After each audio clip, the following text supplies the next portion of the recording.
Assalamualaikum warahmatullahi wabarakatuh. Waalaikumsalam warahmatullahi wabarakatuh. Kita sekarang bersama Bapak Kades Plosowayu, Pak Agus Susanto, dan ini masih satu periode Pak Agus ya? Periode pertama. Oh, periode pertama Mas ya. Masih kepingin nambah lagi? Terserah masyarakat. Pinter jawabannya. Okay. Dan yang sebelahnya ini kita bersama Ketua Karang Taruna Desa Plosowayu periode 2020-2022. Ini bersama Mas Muhammad Bayu Ardiansah. Ya, manggilnya apa? Mas Bayu gitu. Iya. Mas Bayu. Ini Mas Bayu se-enom tadi ketok gandeng. Tuwek ini kan gandengnya wis ilang. Ya. Kita mau bincang-bincang tentang banyaknya pekerja perusahaan di Plosowayu yang dirumahkan. Ini saya kepingin tahu dari Pak Agus selaku kepala desa, walaupun katanya berdirinya perusahaan itu beliau belum menjabat, baru sudah 2-3 tahun ini ya, baru jadi kades sehingga nggak tahu awalnya. Tapi sebenarnya dulu awalnya bagaimana Pak Kades? Perusahaan itu berdiri itu komitmennya kepada Plosowayu itu bagaimana sebenarnya? Saya menjabat kan akhir November 2019 ya. November 2019, sementara hampir semua perusahaan yang berdiri di Desa Plosowayu itu kan 2-3 tahun sebelumnya. Sebelum saya menjabat 2019. Artinya kan tidak ada, saya juga nggak megang MOU sama sekali dengan perusahaan-perusahaan itu, sehingga pertama ketika saya jadi kades itu parah, tidak ada sedikit pun atau cuma sedikit lah generasi muda atau pemuda Plosowayu yang bekerja. Nah ini kan mulai banyak itu kan ketika saya cek kok cuma sedikit, kenapa gitu kan. Saya kemudian koordinasi dengan mereka, dengan para perusahaan itu akhirnya bisa memasukkan orang. Jadi dulu sangat sedikit sekali. Mungkin nanti bisa di cross check dengan teman-teman Karang Taruna. Intinya sangat sedikit dan kemudian saya tambah semua di beberapa perusahaan itu. Yang sudah masuk di perusahaan-perusahaan di sekitar Plosowayu itu berapa persen dari jumlah teman-teman muda yang ada di sini? Kalau jumlah total sudah separuh atau masih ya, kurang? Lebih, kalau separuh lebih ya. Kalau mungkin di Karka sendiri itu sekitar antara 20 sampai 25 ya, kisaran ya. Kisaran pemuda kita yang di sana. Kalau di City Plum kemarin angka terakhir itu ketemunya 83, tapi setahu saya kok lebih dari itu. Kemudian kalau di yang PT Mahan itu kan ada 15 atau ada berapa ya. Jadi kalau secara total sebenarnya kan 100 lebih. 120 lah. Itu kira sudah menampung banyak anak muda di Plosowayu atau masih kurang menurut Sudah menampung banyak, karena banyak. Kan itu sudah tersortir ya. Di sekitaran usia 30 itu kan sudah masuk semua. Kemudian ijazah juga minimal ijazah SMA yang masuk itu. Ijazah SMP, SD nggak bisa. Ijazah SMA. Jadi sekarang mencari SDM nganggur di Plosowayu sebenarnya agak sulit, kecuali ada lulusan SMA baru kemudian ada istilahnya pengangguran lah istilahnya gitu ya. Nah ini kan kita harapkan mereka ini kan bisa terserap semua di perusahaan yang ada di Plosowayu. Yang biasanya terdengar atau kabar yang dirasakan masyarakat biasanya desa yang banyak perusahaannya seperti Plosowayu itu kan biasanya kan makmur, enak. Menurut Pak Kades bagaimana? Belum ya. Untuk CSR sendiri selama saya menjabat 2 tahun ini belum ada secara resmi kita berbicara masalah CSR dengan perusahaan. Kalau sifatnya hanya bantuan-bantuan yang insidental itu ada. Misalnya desa butuh pengurukan pedel di balai desa, ya paling disumbang 2-3 rate gitu aja. Jadi nggak ada yang kemudian yang serius dengan perusahaan yang begitu besar, masih belum maksimal menurut saya, masih jauh dari harapan bicara CSR. Kita belum sama sekali menyentuh masalah CSR. Padahal ada aturan CSR itu berapa persen dari sisa lebih laba perusahaan itu untuk CSR. Ya mungkin kalau nggak ditagih mungkin ya nggak ngasih kali. Selama ini kan Pemda sudah, pemerintah Kabupaten Lamongan kan sudah bikin peraturan daerah tentang CSR. Apakah desa sudah merasakan perda itu? Belum. Artinya CSR belum kita rasakan lah ya. Kalau cuma bantuan itu tadi, kalau cuma bantuan-bantuan yang sifatnya sporadis, insidentil, misalnya COVID, kita butuh sembako, mereka bantu. Ini saya yang heran, Pak Kades Plosowayu ini, Pak Agus ini begitu getol membantu, membackup, ngerewangi teman-teman anak muda pekerja di Plosowayu yang banyak yang dirumahkan, dan kemarin dibuktikan dengan berkumpul seratusan orang itu apa motivasinya yang membuat Pak Kades kok sangat semangat untuk bantu teman-teman muda itu? Oke, saya pikir kan sesuai dengan saya kan punya visi ya, 5 visi itu kan amanah, bangkit, berdaya, kemudian guyup rukun dan sejahtera. Ini visi Kades maksudnya? Visi Kades saya waktu janji kampanye lah gitu ya, ada 5 poin itu. Artinya selama ini kalau pemuda atau generasi muda itu tidur, berarti ini kan itu PR. Kalau misalnya selama ini ada generasi muda yang pengangguran, itu kan masalah. Nah ini yang coba saya selesaikan satu persatu, walaupun belum maksimal ya, tapi akan saya coba terus. Berarti ini merealisasikan janji-janji kampanye. Nah ini amanah dari sebuah jabatan lah menurut saya. Terus harapan Pak Kades terhadap teman-teman yang dirumahkan ini bagaimana? Beberapa kali saya sudah komunikasi dengan pihak perusahaan agar kalau terjadi pengurangan jangan kena pemuda Plosowayu, tapi faktanya kan masih kena. Sementara jumlah misalnya di PT City Plum misalnya ada 300-an lebih. Saya sempat pernah dengar karyawannya sampai 400. Artinya kan cobalah yang di luar Plosowayu kan masih banyak gitu loh. Ternyata faktanya kan justru pengurangan itu kena ke pekerja-pekerja yang berasal dari Plosowayu. Ya ini menurut saya ini kok kayaknya nggak terlalu serius kalau diajak negosiasi, diajak kompromi. Saya sudah tekankan berkali-kali dan terjadi ini ada sekitar 20-an ya, 15-an atau 20-an yang sekarang sudah dirumahkan, dan bulan depan Januari infonya akan besar-besaran. Oh, rencananya nambah lagi ya? Ada besar-besaran dengan alasan ya mereka kan bahannya kan impor ya, bahan impor dari Cina, kemudian diolah di sini, diekspor ke Amerika. Alasannya kan itu yang apa? Yang keran itu? Keran itu. Jadi kan alasannya kan karena lesu ekonomi melemah, terus produksinya yang diekspor juga sedikit, makanya nanti akan ada pengurangan besar-besaran. Saya sih tidak masalah, kalaupun nanti di Januari itu info mereka adalah di titik 150 karyawan, nggak apa-apa. Artinya ya sudah, nanti kalau setelah sehat itu warga Plosowayu yang dirumahkan harus masuk semua menjadi bagian dari 150 itu. Gitu. Dan itu mereka sudah janji. Ini saya catat betul itu. Ada perwakilan dari mereka yang tadi kemarin pagi ke Balai Desa. Oke. Sekarang ke Mas Bayu sebagai Ketua Karang Taruna. Mas Bayu ini juga karyawan di perusahaan itu. Apa aktivitas sehari-harinya?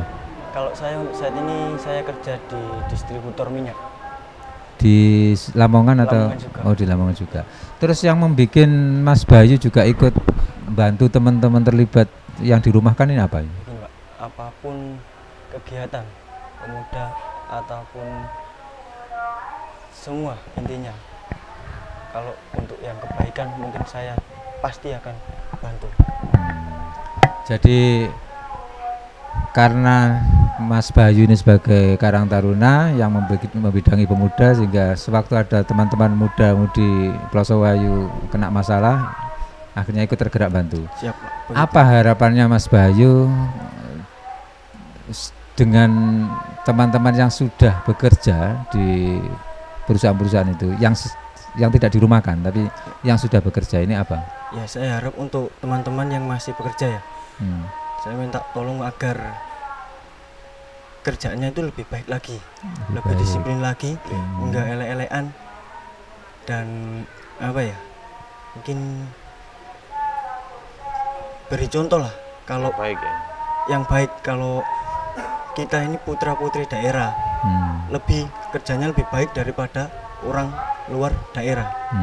Jadinya nanti orang yang luar daerah itu bisa contoh putra putri daerah yang ada di Plosowayu, oh kerjanya ini baik, ini loh putra putri daerah aja bisa baik, masa kita yang orang luar elek-elekan, agar nantinya pabrik juga tidak dirugikan gitu loh. bentuk dukungan Mas Bayu sebagai Ketua Karang Taruna Pelosowayu terhadap gerakan teman-teman yang bikin paguyuban kemarin itu sebagai paguyuban karyawan, apa kira-kira yang akan disupport oleh Mas Bayu sebagai Karang Taruna yang akan dibantu? Kalau memang nantinya benar-benar untuk pemuda ini melakukan orasi atau bentuk apa ya, demo. Nah, ya saya siap backup, siap bantu agar nantinya generasi penerus kami jangan sampai ada yang seperti ini. Walaupun melawan perusahaan, enggak apa-apa, saya walaupun siap. Melawan Pemda, saya siap. Gitu. Oke, terima kasih Mas Bayu. Nah, ini saya ke Pak Kades ini. Selain persoalan karyawan, ini kan apa Pak Kades juga merasakan hal-hal di luar kewajaran dari perusahaan-perusahaan itu, misalnya polusi atau apa gitu? Ya, ini banyak sudah aduan dari masyarakat mengenai bau limbah ya, bau limbah pabrik. Dari PT? Dari PT Karka ya. Yang memproduksi pakan ternak. Pakan ternak tadi. Ya. Nah kan memang itu tadi karena saya tanya ke masyarakat, loh terus dulu pendiriannya bagaimana kan gitu kan 2 tahun 3 tahun sebelum saya. Ya dipikir pabrik biasa, mereka tidak tahu bahwa itu nanti dampaknya adalah ada limbah. Pernah pertama saya temukan, saya kumpulkan semua antara warga dengan perusahaan, ada Muspika, ada dari Polres segala macam di Balai Desa. Tuntutannya adalah salah satunya adalah bagaimana bau limbah itu bisa diredam. Kemudian harusnya ada pertemuan yang kedua, tapi sampai sekarang kan pertemuan kedua itu tidak terjadi. Saya nggak ngerti apakah dari pihak perusahaan itu melakukan perubahan-perubahan sehingga bisa meminimalisir bau limbah itu ya. Ya emang kadang-kadang bau, kadang-kadang enggak sih. Tidak permanen gitu enggak. Cuma kalau sekali bau luar biasa dan itu komplainnya warga di status itu banyak ya. Nah, ini saya mau tanya, Pelosowayu itu punya BUMDes enggak? Badan Usaha Milik Desa? Ada. Ada ya? Ada. Pernahkah perusahaan itu memberikan outsourcing atau pekerjaan kepada BUMDes, misalnya pengadaan solarnya atau pengadaan makan minumnya diserahkan dari perusahaan-perusahaan yang ada di Pelosowayu? Ya mungkin tawaran ada ya Pak ya, seperti penyediaan masker, kemudian penyediaan air minum galon dan sebagainya. Tapi kadang-kadang kan memang standar yang dikeluarkan dari pabrik itu kan harganya sangat rendah. Nah, kita agak kesulitan untuk mencari yang lebih rendah lagi karena kalau otomatis masuk ke BUMDes itu kan harus ada marginnya. Nah sekarang yang sudah itu alhamdulillah kalau hubungan BUMDes dengan PT Karka itu baik ya, dalam arti pemanfaatan limbah karung, kardus, terus limbah-limbah pakan yang tercecer itu diberikan kepada BUMDes yang ditangani oleh Karang Taruna. Untuk direkturnya siapa? Mas Edi. Oh, Mas Edi. Nah itu memang ada, kita nggak gratis, kita beli limbah-limbah kardus, karung, kemudian pakan-pakan yang tercecer itu kita beli, kemudian kita jual, kita nyari selisihnya. Nah itu yang dimanfaatkan oleh BUMDes. Nah untuk yang dengan City Plum ini belum, karena mereka mencoba untuk memproteksi dirinya sendiri. Kita minta limbahnya nggak boleh dikasih dengan harga yang tinggi, ya sengaja untuk ini aja, sengaja agar memang kita nggak kebagian aja. Sebenarnya ada berapa perusahaan di Pelosowayu? Perusahaan ada 3, ada satu lagi nih misalnya gudang semen ini juga tidak ada kontribusinya sama sekali. Gudang semen milik apa itu ya? Namanya Silok apa ya? Bukan Lamongan, bukan orang Lamongan. Kurang paham. Oke, Mas Bayu, ini closing statement, kalimat penutup. Apa kira-kira nanti harapan Mas Bayu sebagai Ketua Karang Taruna Pelosowayu terhadap teman-teman muda yang di pabrik ini? Untuk teman-teman muda lebih giat lagi bekerjanya, lebih disiplin lagi, dan untuk nantinya untuk yang dirumahkan juga sedikit bersabar lagi, mungkin nanti di bulan Januari atau di tahun 2022 mungkin kembali lagi bisa dipanggil lagi ke pabrik. Oke. Pak Kades, katanya paguyuban yang dibentuk kemarin oleh teman-teman karyawan itu mau di SK oleh kepala desa. Berarti ini kan backup total, ya backup total. apakah desa siap untuk membantu teman-teman muda yang sebagai karyawan ini yang dirumahkan, sampai sejauh mana nanti bentuk dukungannya?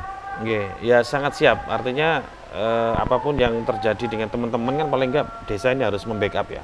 Kalau memang itu adalah salah satu wujud dari dukungan desa kepada nasib pekerja yang warga Plosowayu ya. Mungkin makanya kita akan mencoba untuk menggandeng teman-teman, kita minta advokasi, bantuan hukum dan sebagainya ya. Teman-teman LSM, teman-teman media. Karena terus terang kalau kita jalan sendiri terlalu. Harapan Pak Kades terhadap perusahaan-perusahaan di Plosowayu apa? Saya pikir gini, dari awal dengan beberapa perusahaan sudah saya sampaikan bahwa saya tidak terlalu cerewet dan rewel ya urusan. Yang penting adalah tolong hak-hak yang harus didapat oleh masyarakat, yang harus didapat oleh desa itu berikan. Ini kan tidak, kalau tidak kita minta pura-pura diem gitu loh, pura-pura bisu, pura-pura budak kan gitu. Nah kan kita harapkan kalau emang itu haknya desa, CSR sejauh ini harusnya berikan saja. Nah ini kan enggak selama 2 tahun, oke ya sudahlah, mungkin ini batas akhir kesabaran dan ini harus kita selesaikan dalam waktu dekat. CSR ini harus kita bicarakan dan harusnya. Harapan Pak Kades kepada Pemda, apalagi Disnaker, Dinas Tenaga Kerja yang membidangi ini, kira-kira apa harapannya? Harapan saya simpel ya, berpihaklah pada kepentingan masyarakat, itu aja.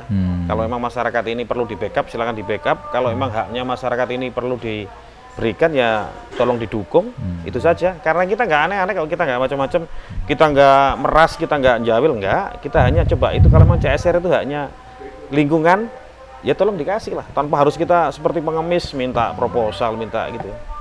Oke. Terima kasih Pak Kades Plosowayu, Pak Agus Susanto, atas waktunya untuk mendukung gerakan teman-teman yang dirumahkan di Desa Plosowayu. Terima kasih pada Mas Bayu yang sebagai Ketua Karang Taruna tapi peduli, walaupun tidak karyawan perusahaan tapi ikut membantu teman-teman sebagai bentuk solidaritas. Semoga apa yang diinginkan tercapai dan Plosowayu akan menjadi contoh untuk desa-desa lain yang diduduki atau ditempati perusahaan-perusahaan. Karena di sepanjang Babat sampai Jombang nanti akan berdiri perusahaan, dari Tekung sampai Mantub akan berdiri perusahaan, dan ini cikal bakal Plosowayu mampu untuk menunjukkan bahwa desa yang ditempati perusahaan bisa mandiri, bisa jaya dan makmur. Terima kasih, kita akhiri. Assalamualaikum warahmatullahi wabarakatuh. Waalaikumsalam warahmatullahi wabarakatuh.